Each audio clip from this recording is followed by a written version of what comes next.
Mana bu komfortni qaranglar, hattoki ushbu avtomobilimizda kapot qismida ham bemalol o'tirsanglar bo'ladi.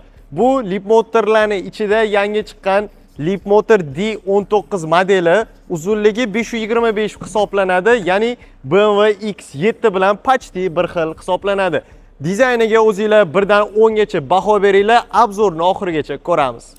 Ushbu avtomobilimizda yana birinchi bo'lib ko'zga tushadigan narsasi bu lagan diskalari. Buni chiroyli bo'lib turishini qaranglar. Hattoki ushbu avtomobilimizda pnevma podveskalari ham bor. Maksimalning balandligi 228 mm hisoblanadi va maksimalning pastligi 163 mm hisoblanadi. Buni ishlashini qaranglar, o'zi ham tushadi, ham ko'tariladi. O'zi bilasizlar, Leapmotorlarning hadovoylari juda ham zo'r bo'ladi. Endi bu pnevma podveska bilan qanchalik yumshoq bo'lganini bitta tasavvur qilaveringlar. Endi hamma maza qiladigan joyi davotchiklari ham bor.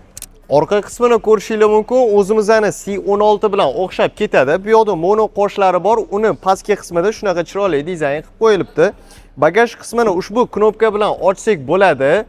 Agarda qo'lingizda yuk bo'ladigan bo'lsa, kelib oyog'inglar bilan bemalol bagaj qismini ochsak bo'ladi. Bu yerda yana bitta zo'r funksiyasi, ushbu knopkani bosib turadigan bo'lsak, agarda sizlarga orqa sideniyalar kerak emas bo'lsa, bizda katta bagaj hosil bo'ladi. Bemalol ko'p yukinglar bo'ladigan bo'lsa, qo'yib qo'ysanglar bo'ladi. Undan tashqari yana bitta zo'r funksiyasi bor. Agarda qo'lingizda og'irroq yuk bo'ladigan bo'lsa, mashinaga kelib, mana bu knopkani bosadigan bo'lsak, bizda pnevmasini aynan orqa tomonini ozgina yotqizib beradi.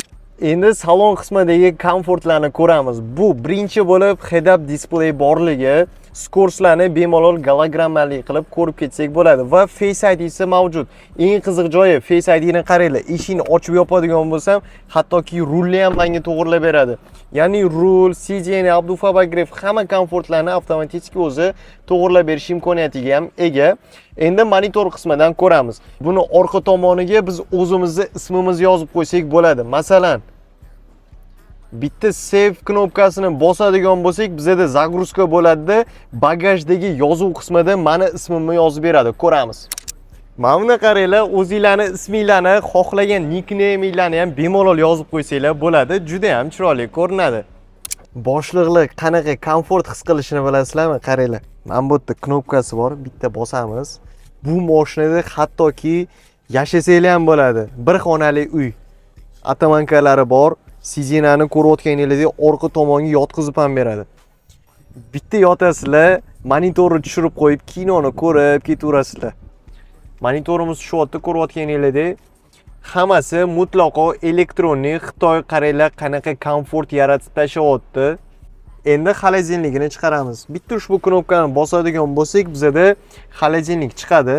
Buni -6 gradusgacha sovutsak bo'lar ekan, qanchalik muzlaganini ko'rsanglar bo'ladi. Qaranglar, qirov bo'lib ketgan, parlanib ketyapti tashqariga chiqarishim bilan.